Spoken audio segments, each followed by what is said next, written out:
Hey guys, it's Nika here, and I want to talk about fear, right?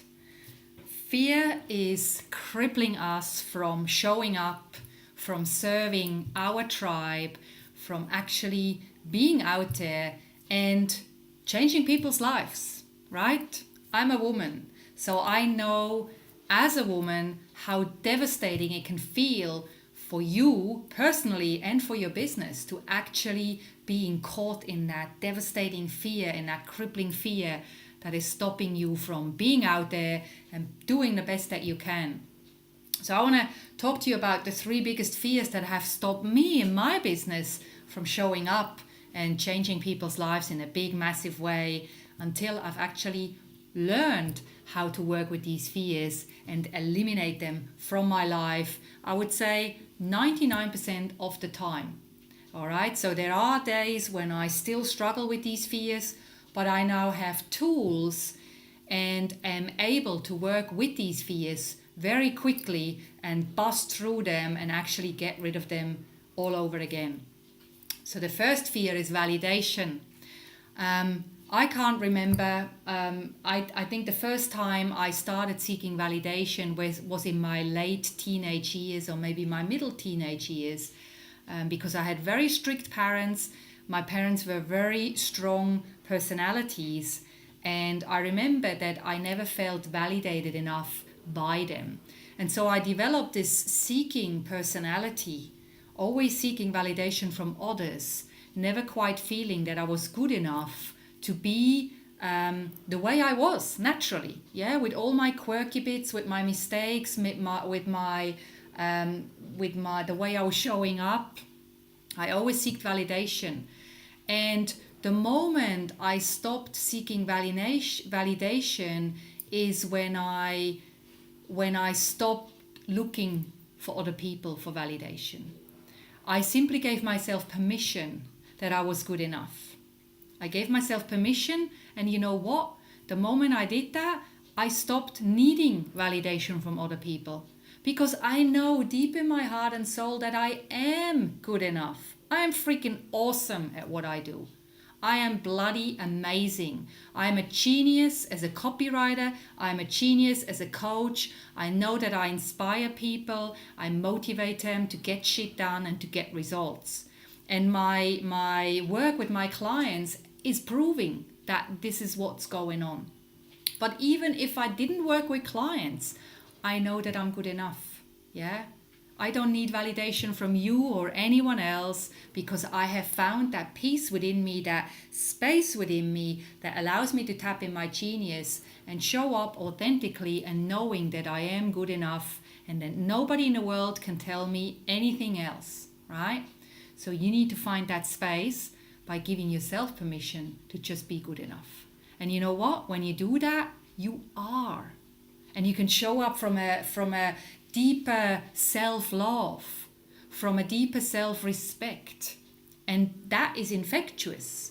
When you show up like that, people are going to be infected by your inspiration, by your power, by your encouragement. So give yourself permission and see what happens next. The second fear that I've grappled with for as long as I can remember is self-judgment. I am my own biggest enemy, and I can't remember how many times I have sabotaged my momentum in my business. Oh my God, honestly. I would work really hard. I would do everything I had to do. I'd show up consistently, and then I'd hit the ceiling and I would start to criticize myself. And what happened next is I would totally lose momentum. I would crash right down into the deepest, darkest despair of feeling sorry for myself, of losing momentum, of pushing people away from me because I was in that shitty emotional space and my energy was off, and so I didn't make sales. Nobody came and inquired to work with me, and that made me feel even worse. And so that went on for a time until I picked myself up and I'm like, that's it. I'm done feeling sorry. I need to, show up authentically. And the reason or the way this works is because I was stuck in my headspace. I was expecting other people to respond to me because I was awesome, I was showing up, and so I was expecting results. And when they didn't come, it would affect my self-belief, right? So if you're struggling with self-judgment, it's because you're stuck in your headspace. You are up here, you are expecting people to respond to you because you're serving them, you're giving lots of value, and that is not how it works. You need to drop home. You need to drop into your gut. You need to operate from your gut. You need to serve from your gut.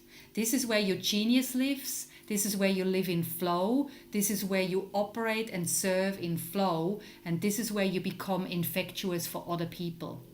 So instead of worrying about what other people think, or, expecting people to give you money because you're always out there showing up, no, stop doing that. Start giving more. Start operating from flow and drop into your gut and out of your headspace, and you will see that magic will happen. And then the third fear that we all deal with is criticism from other people. We're afraid that other people don't like us when we show up. Well, I've got news for you, darling. People won't like you even if you don't show up. There are people in the world who just don't like our energy. There are people, you might even be a person who doesn't like me showing up on video. And that's fine. We can't please everyone. And I'm totally fine with that. And so should you. You should be fine with the idea that no matter whether you show up or don't, no matter whether you offer people to work with you or don't, no matter whether you are hiding or are out there, there are always people who will not like what you say, what you write, what you do. And so the sooner you get used to that you can't please everyone, the better and the quicker you can make peace with that fact and actually show up anyway. Because if you don't show up, then your ideal clients are hurting because they are waiting for you, because you are unique, they love your personality, they share your values. And if you're not there to serve them, then they can't be helped. And that's my message for you today. So start working with these fears. Give yourself permission. You are good enough. Make sure you show up. Don't be perfect. Show us every side of you, and you will see that people will respond to you in a much bigger, more richer, deeper way. Okay? So I hope this really resonates with you. If you have any questions or you want to share your feedback or your biggest takeaway from this lesson, pop it in the comments below. I love hearing from my tribe. I love getting that feedback, knowing that I'm helping you. And if you like this video, share it. Share it with other people in business because they can benefit from that. It will help them. And by helping them, they will respond to you. So it's like sharing the love all around, which is a great thing. Thanks so much for watching, and I will see you in the next video.